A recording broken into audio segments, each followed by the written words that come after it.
the day where I have since reorganized the boys' room, and I want to walk you through what that looked like, what I did, some of the challenges that I had, and ultimately what the end result looked like.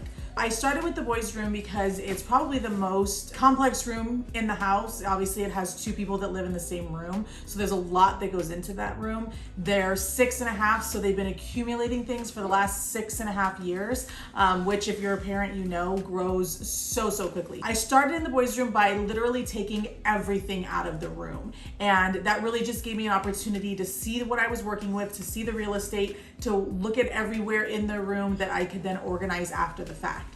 After watching the home edit, that was one of the big things that Clay and Joanna used to say, is just get everything out. And although that means it all has to go back in potentially, that is probably one of the most challenging parts. I cleaned the room, I got everything up off the floor, pulled out the toy chest, pulled out everything that was under the boys' room, vacuumed just to have a clean floor, and that in itself is a miracle. Whew. Okay, so cleaning the boys' room is always exhausting, but I'm going to take you on a quick tour, show you what obviously I just did, and what's to come, what else needs to be done before I can start the organization process. But at least getting the floor clean is half the battle. So hold on, let's see what's going on.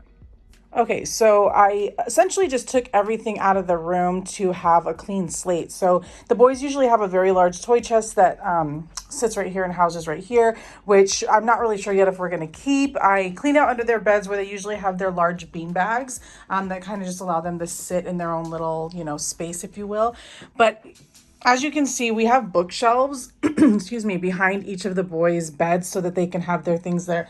They play with a little bit more, specifically, and a little bit more close to their heart, if you will. But they've gotten to the point where they're a lot more different, and their personalities are different. So some of this stuff needs to go into the living room, but as you can see, there's tons of organization that needs to be done. So next I'm going to be cleaning off not only these bookshelves, but the closet. So I cleaned off the dresser, excuse me, the top of the dresser. Southern California, our homes are so small, we just put the dresser in the closet because it saves us some room.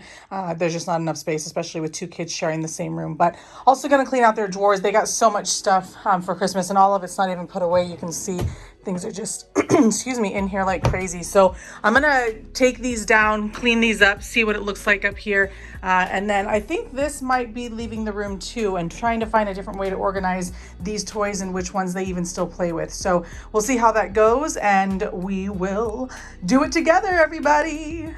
I then cleaned off the closet. I don't know how or why their dresser accumulates so much stuff, but it's kind of a catch-all junk drawer in a kid's room for us, and it can be very frustrating. But I cleaned all that out, cleaned up the shelves that were in the closet itself. Here in Southern California, our closets are so small, I find that putting their dresser in that space, if you will, really does make it a lot more accessible to have space in the room, especially with having two kids in one room and our rooms are so small. So after doing that, I did go through their drawers. I cleaned out a lot of the stuff that's too small for them, or really maybe just old and could be donated or given to another family that needs it more than we do at this point. I then took the opportunity to clean off the boys' bookshelves. They each have a bookshelf that stands behind their loft beds that they have to separate themselves. They had bunk beds for a long time, but it was just a challenge keeping them in one bed as they weren't really old enough to move to the top. So then their grandma this last Christmas got them loft beds, and now they have their own space, their own bed, they're separate. It's a lot easier at nighttime for a routine.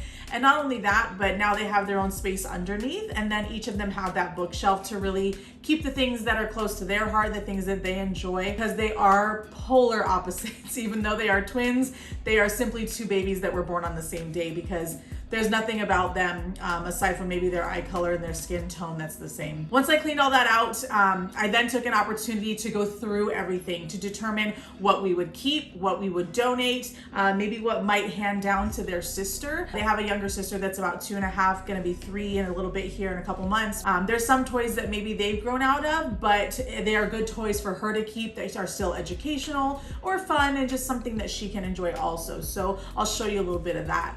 once everything was out of the room, it was a lot easier to go through those things. And as you can see from the picture, there were about 6 different bags of clothes and toys. There were 2 boxes full of games and puzzles. One of my sons loves to do puzzles, but some of them he had really just outgrown.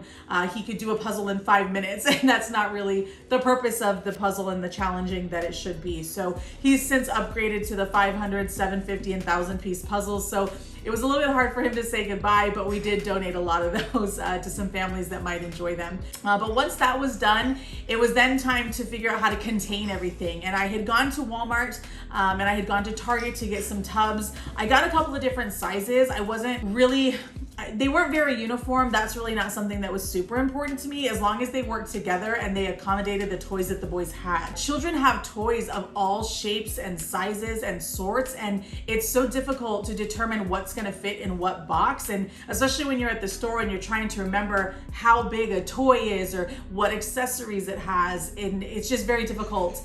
So I got a lot of different tubs and figured at some point I could use it. My twins are polar opposites.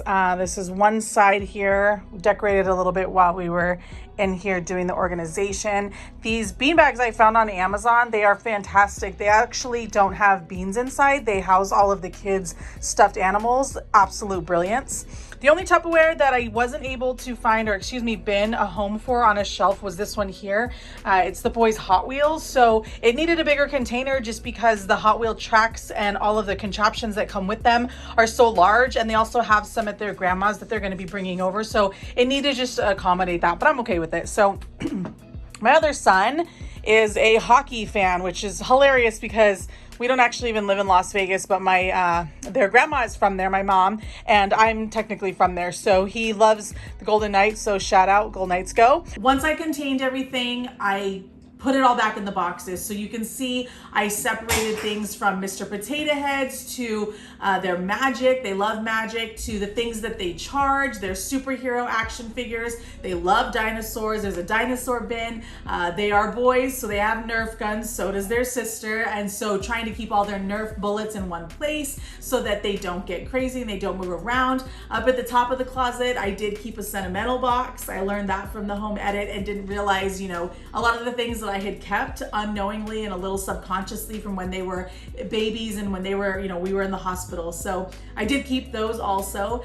And you can see that the boys' shelves are now actually pretty empty, aside from one of the boys who's very into art. We did continue to keep all of the coloring books, educational books, and the paper and the crayons and the markers and all the things that he uses for his art. We did leave that on his side, and in doing so, it did use up some of the space at the bottom, but it still gives him a lot of room to keep the things on as they continue to get older, as they continue to develop their own personalities. One side of the room is now space, one is hockey, and that'll tell you that even though they were born on the same day, that they are completely different children. And so I love that they've developed these personalities, but I also love that now they'll have the opportunity to display some of the things that they make. And, you know, one of my sons is obsessed with Legos. And so you'll see, you know, there's a couple of Legos up on his shelves already, but he will continue to make masterpieces and continue to put them up there.